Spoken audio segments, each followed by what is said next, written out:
السلام علیکم ناظرین، میرا نام عظیم اللہ ہے۔ آج جس ٹاپک پر ہم بات کرنے جا رہے ہیں وہ ہے نماز کی اہمیت قرآن و سنت کی روشنی میں۔ سامعین، سب سے پہلے ہم نماز کا معنی اور مفہوم سمجھیں گے۔ قرآن مجید میں نماز کے لیے کون سا لفظ استعمال ہوا ہے، اس لفظ کا مطلب سمجھیں گے۔ پھر قرآن مجید میں نماز کا حکم کتنی دفعہ آیا ہے، پھر نماز کی اہمیت، اور یہ سارا اس ٹاپک کو ہم آگے لے کر چلیں گے۔ تو چلتے ہم موضوع کی طرف۔ تو ناظرین، قرآن مجید میں نماز کے لیے لفظ صلاۃ استعمال ہوا ہے۔ صلاۃ اس کا اگر لغت کے اعتبار سے معنی دیکھیں گے تو اس کے متعدد معنی ہے لغوی اعتبار سے۔ لغت کے اعتبار سے صلاۃ کا معنی دعا ہے، دعا کے لیے لفظ صلاۃ استعمال ہوا ہے۔ جیسے سورۃ توبہ آیت نمبر 103 میں اللہ تبارک و تعالیٰ کا ارشاد، وَصَلِّ عَلَيْهِمْ إِنَّ صَلَاتَكَ سَكَنٌ لَهُمْ، کہ آپ ان کے لیے دعا کریں، آپ کی دعا ان کے لیے باعث تسکین ہوگی۔ یہاں وصلی یہ صلاۃ سے ہے، یہ دعا کے لیے استعمال ہوا ہے، اور اس کے ایک معنی رحمت بھی ہے اور استغفار بھی ہے۔ جیسے ان اللہ و ملائکتہ یصلون علی النبی یا ایھا الذین آمنوا صلوا علیہ وسلموا تسلیما، یہ سورہ احزاب پارہ نمبر 22 میں اللہ تبارک و تعالیٰ کا ارشاد ہے۔ یہاں پر رحمت کے معنی میں ہے۔ تو نماز کے لیے یہ لفظ استعمال ہوا ہے، چونکہ نماز ایک حیثیت سے دعا ہے، اللہ کے سامنے التجا ہے، اسی مناسبت سے نماز کے لیے بھی لفظ صلاۃ استعمال ہوا ہے۔ تو یہ اصطلاح فقہ میں اس کی کیا تعریف ہے نماز کی، کہ فقہ میں نماز کسے کہتے ہیں؟ تو فقہاء علماء فرماتے ہیں کہ مخصوص افعال، مخصوص اقوال کے ذریعے اللہ تبارک و تعالیٰ کی عبادت کرنا، جس کی ابتدا تکبیر تحریمہ سے ہوتی ہو اور انتہا سلام پھیرنے پر ہوتا ہو، اسے نماز کہتے ہیں۔ قرآن میں نماز کا ذکر، اگر اس پر ہم بات کریں گے، اس سے ہمیں نماز کی اہمیت واضح ہوتی ہے۔ قرآن مجید میں اللہ تبارک و تعالیٰ نے 92 مرتبہ نماز کا تذکرہ فرمایا ہے، اور ہر جگہ اللہ تعالیٰ نے صیغہ امر کے ساتھ اس کا حکم دیا ہے۔ یعنی صیغہ امر کے ساتھ اللہ تبارک و تعالیٰ جب کسی کام کا حکم دیتے ہیں تو عموماً اس کا معنی وجوب والا ہوتا ہے، کہ وہ پڑھنا لازمی، وہ کرنا لازمی ہوتا ہے۔ سامعین، اس کے بعد ہم چلتے ہیں کہ دین اسلام میں نماز کی کتنی اہمیت ہے، اللہ کے حبیب نے نماز کو کس انداز میں بیان فرمایا ہے، اس کی اسلام میں کیا اہمیت ہے۔ تو سب سے پہلے نماز کے بارے میں ہم نے حدیث پڑھی ہے، الصلاۃ عماد الدین، نماز دین کا ستون ہے۔ کسی بھی عمارت کا قیام اور اس کے بقا اس کے نیچے ستون پر ہوتا ہے۔ اگر ستون مضبوط ہے وہ عمارت قائم ہے، اگر ستون نہیں ہے وہ عمارت قائم نہیں ہو سکتی، وہ عمارت گر جائے گی۔ تو نماز دین کو اللہ کے نبی نے عمارت کے ساتھ تشبیہ دی ہے، اور اس دین کے ستون اللہ کے حبیب نے نماز کو قرار دیا ہے، کہ کسی انسان کی اگر نماز قائم ہے، وہ نمازی ہے تو اس کا دین قائم ہے، اگر نماز نہیں ہے تو دین نہیں ہے۔ جیسے ایک جگہ اللہ کے نبی نے فرمایا ہے کہ من اقامہا اقام الدین ومن ترکہا ہدم الدین، کہ جس نے نماز کو قائم کیا اس نے دین کو قائم کیا، اور جس نے نماز کو گرایا اس نے دین کو گرایا۔ یہ صحیح مسلم کی روایت ہے۔ اور دوسرے نمبر پر اگر دیکھا جائے اخروی اعتبار سے، کہ سب سے پہلے نماز کا سوال کیا جائے گا، یہ ابو داؤد کی روایت ہے، کہ مرنے کے بعد حقوق اللہ میں حقوق کی 2 قسمیں ہیں، حقوق اللہ اور حقوق العباد۔ حقوق اللہ میں سب سے پہلا سوال نماز کے بارے میں ہوگا۔ اس سے نماز کی اہمیت کا اندازہ ہوتا ہے کہ اس کی کتنی اہمیت ہے۔ تیسرے نمبر پر نبی علیہ السلام کی آخری وصیت نماز کے بارے میں تھی، الصلاۃ وما ملکت ایمانکم، یہ حدیث کے الفاظ ہیں جو مسند امام احمد میں ہیں، کہ نبی علیہ السلام جب دنیا سے رخصت ہو رہے ہیں تو جو وصیت حضور نے فرمائی وہ نماز کے بارے میں، کہ میری امت نماز نہ چھوڑنا۔ اس حدیث سے نماز کی اہمیت کا اندازہ ہوتا ہے۔ چوتھے نمبر پر نماز قائم کرنے والوں کی اللہ تبارک و تعالیٰ نے سورہ مریم آیت نمبر 54 اور 55 میں اللہ تبارک و تعالیٰ نے تعریف کی ہے، کہ وَكَانَ يَأْمُرُ أَهْلَهُ بِالصَّلَاةِ وَالزَّكَاةِ وَكَانَ عِندَ رَبِّهِ مَرْضِيًّا، کہ جو خود بھی نماز قائم کرتے ہیں، حضرت اسماعیل علیہ السلام کے بارے میں فرمایا کہ جو خود بھی قائم کرتے ہیں اور دوسروں کو بھی قیام کا حکم دیتے ہیں۔ اللہ تبارک و تعالیٰ کے پسندیدہ شخصیت نماز پڑھنا، یہاں پر اس کی وجہ بتا دی۔ 5ویں نمبر پر شہادتین کے بعد سب سے پہلا اور اہم رکن یہ نماز ہے، جیسے وہ حدیث یہ وہ بخاری اور مسلم کی حدیث ہے، بنی الاسلام علی خمس، شہادت اللہ الہ الا اللہ و ان محمد رسول اللہ کے بعد وہ اقام الصلاۃ ہے، یعنی دوسرے نمبر پر کلمہ پڑھنے کے بعد سب سے پہلا حکم نماز کا ہے۔ اس کے بعد یعنی مسلمان کی یہ علامت، ایک حدیث میں اللہ کے نبی نے فرمایا ہے کہ بین العبد و بین الکفر ترک الصلاۃ، بندے اور کفر کے درمیان فرق نماز کا ہے۔ تو کلمہ پڑھنے کے بعد انسان پر جو سب سے پہلا حکم لاگو ہوتا ہے وہ نماز کا حکم ہے۔ 6 نمبر پر، اور یہ بڑا ہی اہم ہے، کہ اللہ تبارک و تعالیٰ نے جتنے بھی فرائض بندوں پر نازل فرمائے ہیں، بندوں کو جتنے بھی عبادات احکامات کا مکلف بنائے ہیں، وہ زمین پر نازل فرمائے، لیکن نماز کی یہ ایک خصوصیت ہے کہ اللہ تبارک و تعالیٰ نے بغیر حضرت جبرائیل کے واسطے، تمام احکامات کو تو اللہ تبارک و تعالیٰ نے حضرت جبرائیل کے واسطے سے دیا ہے، لیکن نماز اللہ تبارک و تعالیٰ نے حضرت جبرائیل کے واسطے سے نہیں دیا، بلکہ اپنے محبوب کو اپنے پاس 7 آسمانوں سے اوپر عرش معلیٰ پر بلا کر اور براہ راست یہ نماز اللہ تبارک و تعالیٰ نے اپنے حبیب کو عطا فرمایا ہے۔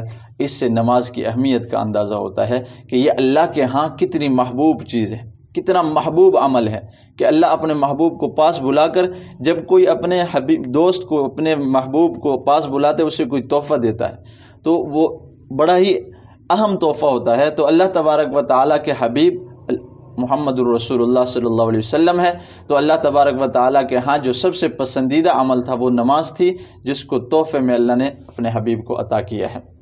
اس کے بعد سامعین ہم دیکھتے ہیں کہ دیگر عبادات کے مقابلے میں نماز کی کیا خصوصیات ہیں۔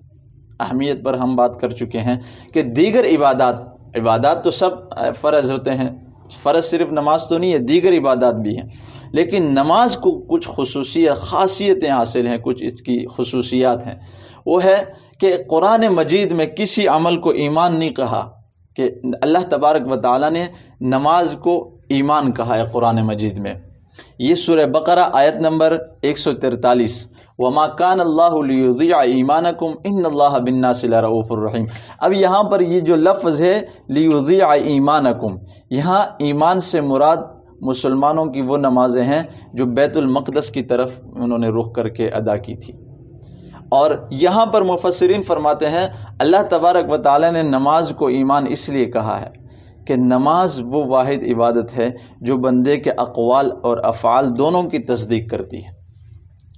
دوسرے نمبر پر اس کی خصوصیت کہ بیشتر عبادات کے ہمراہ اللہ تبارک و تعالیٰ نے عبادات کا تذکرہ فرمایا ہے ایک آیت میں، تو اس میں اولیت اور اس کو پہل اللہ تبارک و تعالیٰ نے اس کی نماز سے شروع کیے، جیسے سورہ بقرہ آیت نمبر 43 ہے وَأَقِیمُوا الصَّلَاةَ وَآتُوا الزَّکَاةَ وَمَا تُقَدِّمُوا لِأَنفُسِکُمْ، اسی طرح دوسری آیت وَأَقِیمُوا الصَّلَاةَ وَآتُوا الزَّکَاةَ وَارْکَعُوا مَعَ الرَّاکِعِینَ۔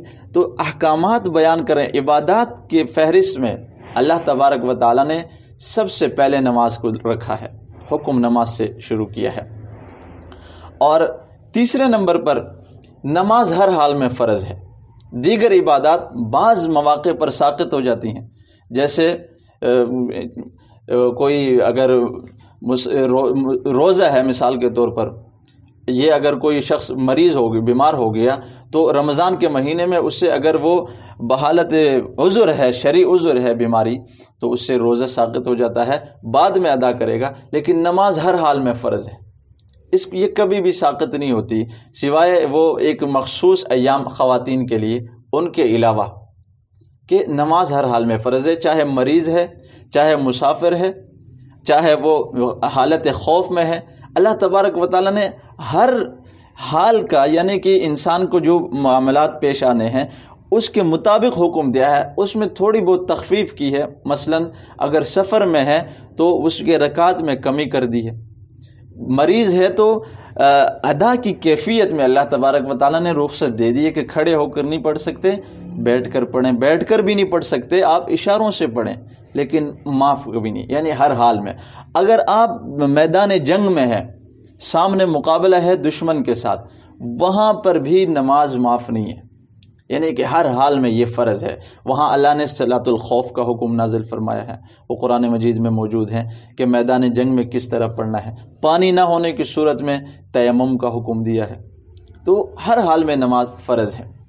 اور چوتھے نمبر پر یہ جمیع اعضاء انسانی کی عبادت ہے۔